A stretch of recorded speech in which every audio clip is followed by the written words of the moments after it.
Good morning. सकाळची सुरुवात झाली आहे पोटभर नाश्ता करण्यापासून आणि त्यानंतर भरपूर सारं मी काम केलं आहे, ज्याने मला भरपूर असं गरम झालं होतं. म्हणून मी दोन पंखे लावून त्याच्यासमोर बसली.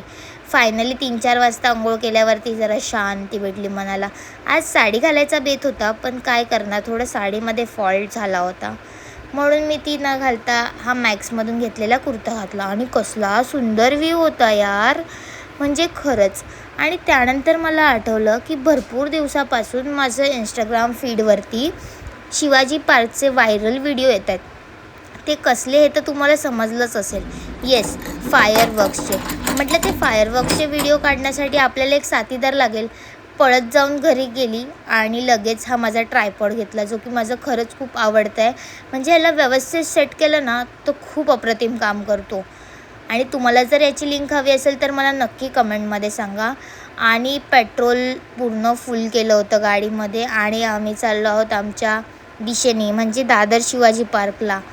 आणि जसं आमचं गुगल मॅप सांगत होतं 9 मिनटं, 1 मिनटं, तसं माझी एक्साइटमेंट लेवल एवढी वाढत होती ना. आणि मी ठरवलं होतं नेहमीप्रमाणे मी वेळेच्या अगोदर पोहोचणार. आणि किती सुंदर लाईटिंग लावली होती रस्त्याला, म्हणजे पूर्ण शिवाजी पार्कचा जो रस्ता होता तो लाईटिंगने सजवला होता. लाईट शूट करायला पण तुम्ही येऊ शकता. आणि येस, मी नेहमीप्रमाणे अगोदर इथे पोहोचली होती. आणि हे 26 ऑक्टोंबरपर्यंतच आहे, तर तुम्ही नक्की तुमच्या फॅमिलीसोबत जा.